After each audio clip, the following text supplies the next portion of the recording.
fundraiser in the school's 10-year history, and I'm deeply honored to be tonight's honoree. And I would like to thank, without naming them all the sponsors for tonight's event.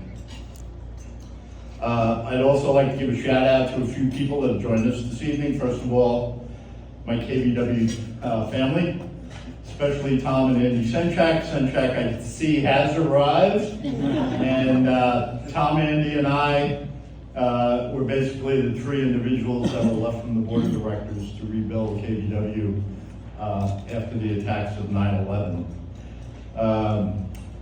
I think we're supposed to have Dan Healy here. Dan Healy?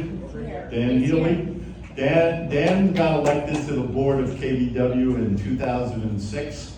After 5 years of rebuilding the company, we were a lot like Patty. We just didn't know when to stop building. We just kept adding classrooms and stuff, and we got to the point where we decided it was time to go public. Dan was our lead outside director. Dan is a benefactor of a lot of organizations in New York City, and I'm delighted he could join us tonight. He's been a supporter of AJLA. And thank you, Dan, for making the effort. I hope you didn't have to drive up 95. Secondly, we've got a table, I think it's further in the back, representing Cardinal Hayes High School.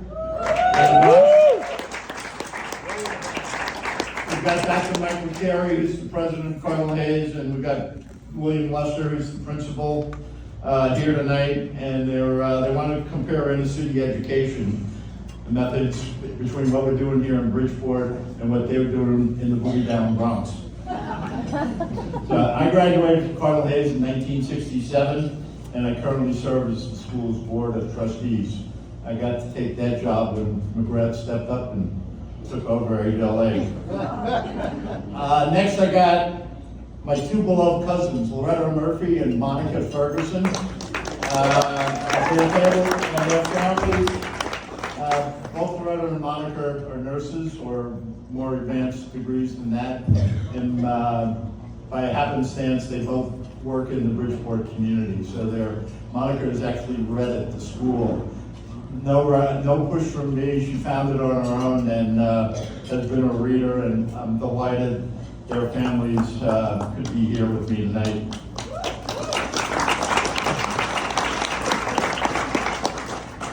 Lastly, I've got all my children here. Brian and Kevin live in Westchester and are here. And their twin sisters, Kara and Caitlin, are here. Kara came up from Atlanta, landed this afternoon. Well, Caitlin lives in Boston. I'm glad they could all make it. And on 9/11, obviously, they lost their brother, Christopher, who worked with Adam on the trading desk. I was recently listening to a commencement speech given by an individual, Tim Minchin, in Australia. Don't ask me how I came across this. I had no idea who the guy was. Turns out he's a humorist and a musician. And he was giving a commencement speech, and he had 9 recommendations to the graduates. And one of them caught my ear when I was listening to it. And his recommendation was, be a teacher. So shout out to the table and the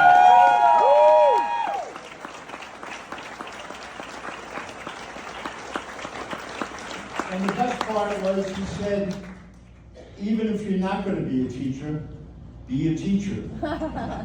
Share your knowledge.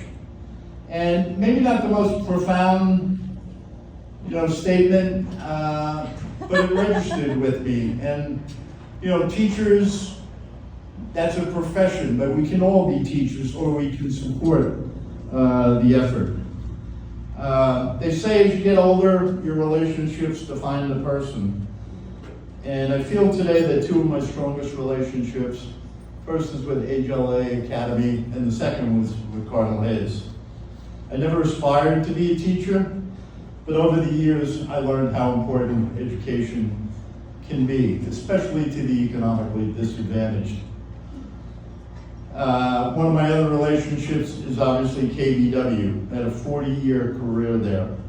And one doesn't stay any place for 40 years unless you're having fun and it's rewarding. And I'm delighted that Tom, Andy, John Reagan, Katie Ray, and others made the journey tonight to be here. And of course, family, being a family when you're a parent, you're obviously a teacher at the highest level. You don't know it. And these days I feel like I learn more from my grandchildren. There were 8 of them. They teach me about life every time I see them. As the school celebrates this momentous milestone, my journey here, as you started one day in KBW at 2013 when Tom stopped me outside his office and asked me to come in for a chat. He'd received a call from Patty asking for support about the school. Tom, Andy, and I discussed the donation. I asked Tom if he was going to deliver the check up to Patty, and his schedule was pretty booked. And I had recently stepped down a year and a half before as CEO, and I said, well, my calendar is pretty open. I'll drive up to Bridgeport and deliver the check.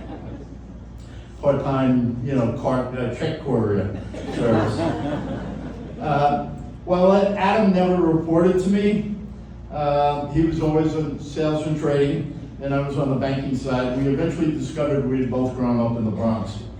Adam also traded many of the stocks that I had an investment banking relationship with, and I'd find reason to stop by his desk periodically, and we'd compare our favorites' names. I always wanted to make sure if I was on the verge of announcing a deal, Adam didn't have a short position in that particular name.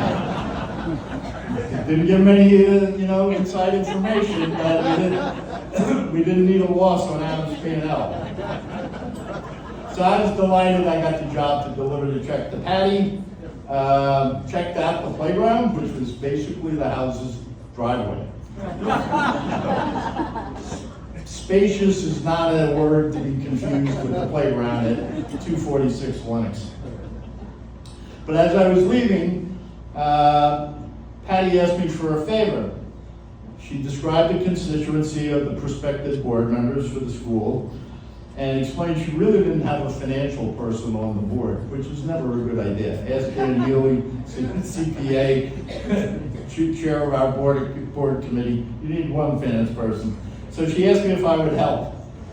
Bridgeport didn't really sound like it was very geographically convenient, but she cornered me, so I said, I'll give you 2 years.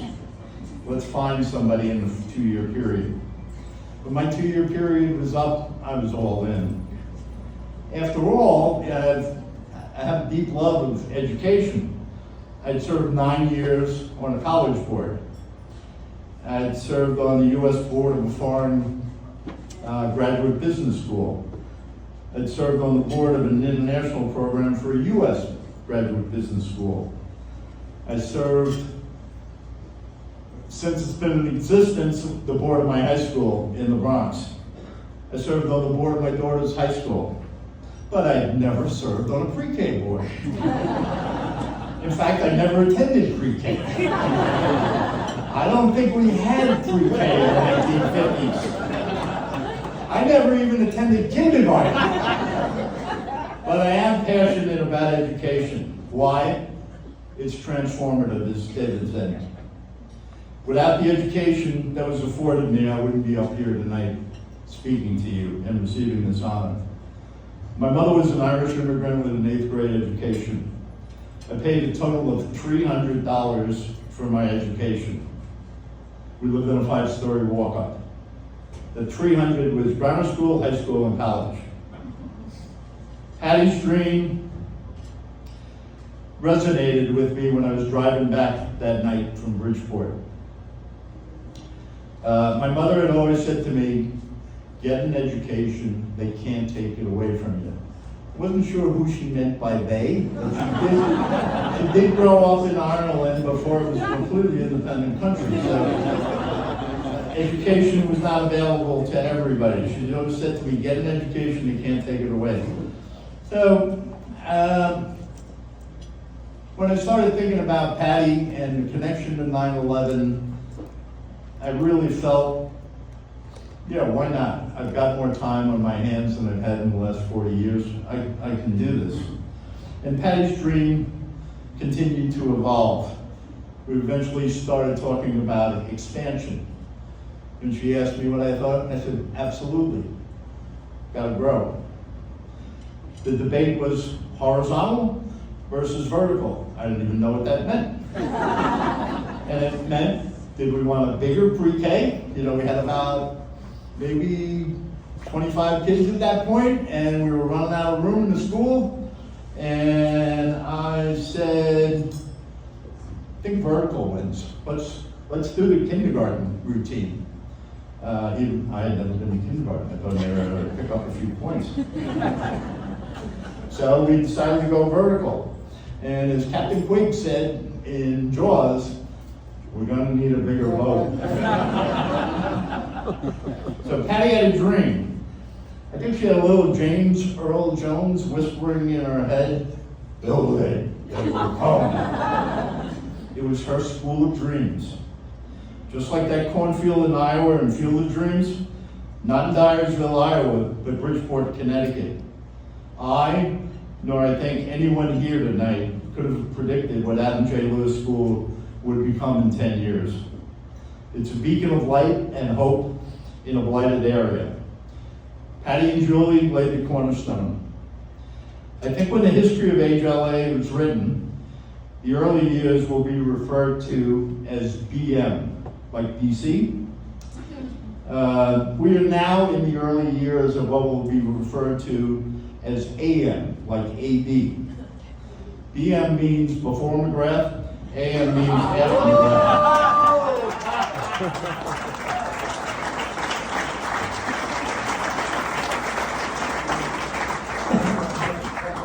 It never hurts to have a little good fortune on your journey.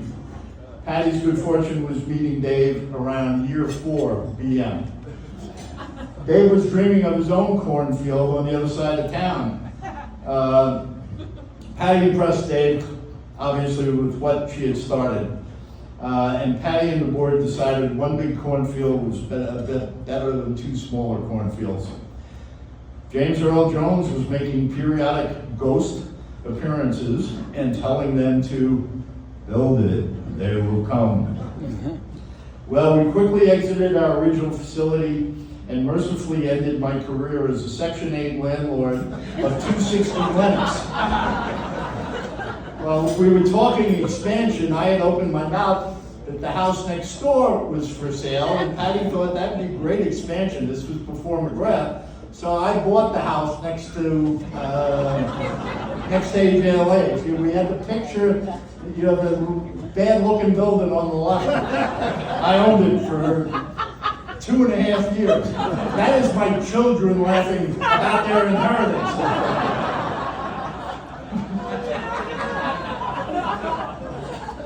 So the closing went pretty smoothly. What I realized when the rent checks didn't start to flow in, I inquired the city or whatever government organization I was dealing with where my rent checks were. They said, well, you haven't been approved as a buyer yet. You don't get any of your checks until you're approved.